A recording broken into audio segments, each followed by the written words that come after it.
For this first one, y'all can follow along with me. I'm going to open up the Civitan logo in a new document. So in Illustrator, close that out, don't save. Make a new one, it don't matter about the size. And remember, you can place the image simply by clicking on it, dragging it into here, and it'll be placed into there. Now I couldn't find a large version of this, but this method works best if you can find a big JPEG. So you wouldn't want to use a small icon. The bigger the image, the better the results you're going to get. And I'll zoom in. You can see when I zoom in, it becomes very pixelated. This is the problem that we have with the JPEG. So how do we vectorize it? You're getting ahead of me. Yep. If I was to use my pen tool, it would take me a little while to redraw everything. Specifically the little waves. I could probably do the globe pretty quickly, but I'd have to draw the sea. I would have to type out Civitan International. If you look at the very top of your screen, when you got your image selected, choose Image Trace. And if you know about this, Image Trace is Illustrator's way of looking at, in this case, the contrast between color shapes, and it will automatically draw off the vector. Now if I was to zoom in, you can see I no longer have the little jagged edges. It's a nice smooth edge. The downside with Image Trace is that it tends to smooth things out too much. You can see this should have a nice sharp edge. That's very smooth. Let's see, let's go over to another part. Yeah, right here. Here's a little mess up on this edge. That shouldn't be there. So if I image trace it, if I turn it into a vector, I may have to clean it up just a little bit. This is especially true on letters. Look at this A, you know, it's rounded off there. I would want that to be a little more chiseled, a little more hard-edged to work with. Once you do image trace, you can see it does turn it into black and white by default. But at the very top, look for this small icon right here. This will open up the panel that'll give you more options. With it open, you can click on Advanced and it'll open up here. By default, like I said, it's black and white. I can choose also a 3-color if I want it to be a high quality photo. Here's a black and white logo. Different ones will give you different results. Let's look at 3-color. May take a few seconds. There we go. So now this one turns into a little bit better quality 3-color, white, blue, and yellow. Still, I'm getting a few places where it may mess up, and you can see the letters aren't too good. But in just a few seconds, in a few clicks, I was able to recreate the logo as a vector format. And all I've got to do now is to clean it up if necessary. You can play around with the advanced settings, so this the more paths will give you a little bit higher quality, sometimes too high. Let's bring it all the way up, see what happens. I bet it'll start to look jagged. Yeah, obviously that's too high quality. It kind of looks pixelated. If I bring it down too low, maybe too smooth.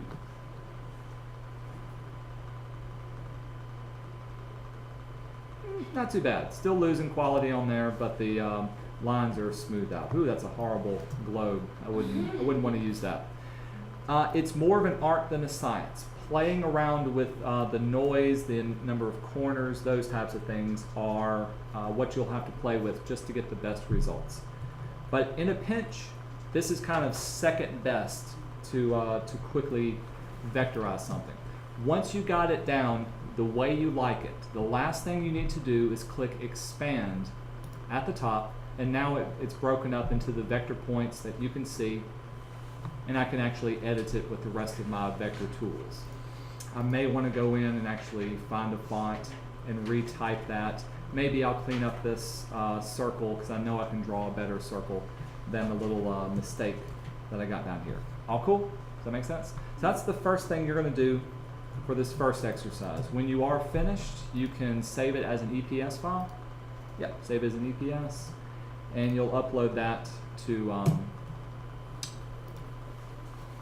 Moodle. Here's the second one. This one will give you the best results, but it takes a lot longer, and this is actually recreating the logo. In our case, I'm giving you the WLBT. How many of y'all watch WLBT? Channel 3? All right, Mississippians. Giving you the logo, we're going to recreate it using just the pen tool, the appropriate tools. I'm going to make a new document. Let me harp on something real quick. So I'm going to make this new document. It's a letter. Notice something when I make a new document. I've got it, nothing's in there, but I have a nice full palette of swatches. If I open up my brushes, I've got different brushes to choose from. All of this happens whenever I make a new Illustrator document. Illustrator loads in things that I need. It's part of the document. But if I was to choose the logo and just drag it down to the Illustrator document, it will open up. It'll make its own little document, but check out my swatches. What's missing? Listing all my swatches. I don't have the colors to choose from. I don't even have my brushes. So simply dragging the JPEG doesn't have all the information that a normal making a new document would have in this case. So that's why I kind of harp on, don't just drag a JPEG to here, make a new document, then place it inside of here. I'll close that one out. When you place your document or your JPEG, file and place, I know it's on my desktop. There it is right there. Got my logo selected. Choose template. And when I hit place, this is going to do something special.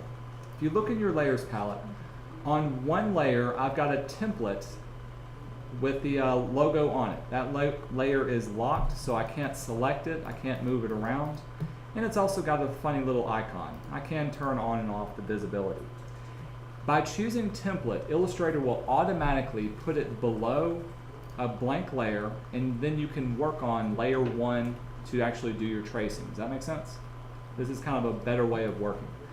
I'm going to double click right here. And this will bring up the options, and you can see there's the template. I can even change how much it's dimmed. It's 50% opaque. If I change that to say 75%, you can see it'll bring up that as well. This won't even print if I was to go to print it. A template layer is very different from a normal layer. With it saved, with it in there, I'm going to zoom in. Now we'll go through and just recreate each of the letters. The little 3, I want the NBC logo recreated, and also the bar down here at the bottom. I think y'all know the basics of using it. This will just give you practice using the pen tool, using the vector tools. I'll go through it real quick for you. I'm going to use my pen tool. I like to set my fill color to none. I'll even make this so you can see it. Fill color none.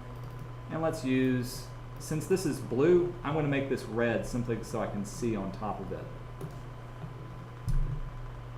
Make sure I'm working on layer 1. And then it's simply a matter of recreating the logo. Here's another tip. Turn on your smart guides. You can go to View, down to Smart Guides. Smart Guides are these little green bars, so if I was to keep using them, that show me the alignment. See how if I move it here, this is perfectly vertical, perpendicular. This will give me a straight line. If I'm off by a little bit, this one should be off by a little bit. If I move down here, you can see how it's going to be perfectly aligned with the rest of these by choosing it. The guides just come in handy for making sure your lines are straight and everything works out. I know that's perfectly aligned because you can see the little green line show up there. There's the W, Shift X will fill it in, it'll swap out both of those. What about the B? Let's quickly do the B. It's got some curves in it.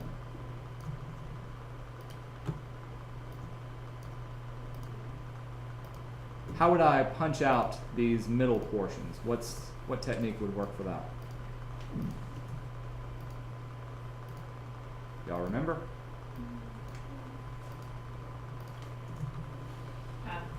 Pathfinder, very good. That's what I'm waiting for. I've got my Pathfinder opened up. If I select all 3 of these, I'll tell you what, I'll even fill it in so we can see what's happening.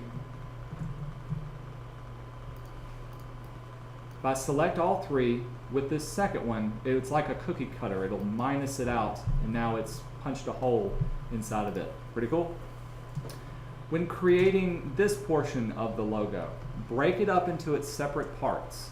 So the square should be one object, the 3 should be one object, and then each of the little logo parts should be one object as well. Does that make sense? And I'm looking for good accuracy. I don't want it to be anything low quality. Make it as close as possible. Question? Wouldn't you do the 3 like with the white, like do that one? Good question. Okay. Here's the reason why you're saying add on the little white background from and there. then do the color. The reason why I wouldn't do that is because when I see this logo, I know that the 3 should be one object by itself. I can move it around. I can get better adjustments if I'll treat the 3 as one solid object. So I would do something like this. I'm just going to go quick to recreate it. And I'm not doing a good job, but you get the idea. So that would be one object. Good question though. Notice this logo. It's pretty much the same thing repeated over and over again, right? So it'd be simply a matter of, I know that that's a round circle. That will work. And I know that this is a triangle, so I would just make a triangle that would go into from there. Got my Pathfinder open. We can merge those two together. And now it's simply a matter of moving it into place and recoloring. Make sure the rotation, this is where playing around comes in handy. But you're right, since there is white behind there, I would need to redraw or outline in some way the white object and place it behind everything once it's created. I'm just going quick. Make it white, place that in front of there as well. All cool? Any questions on doing this? Kind of understand what I'm looking for? If you finish this, or once you finish this, go ahead and save everything, upload it to Moodle. If you don't finish it today, don't worry, it's going to be due on the 18th with everything. Take your logo, whatever logo that you have, or see if you can find it. Recreate your logo for your company that you need for your poster, okay? If it's the MC logo, if it's a travel agency, see if you can find that logo. You know where to find it. See if you can find your logo online. See if the website will give you something. If you need any help, that's when we'll walk around and watch y'all and help y'all do that as well. Turn your computers back over to you, let y'all get started. Mhm.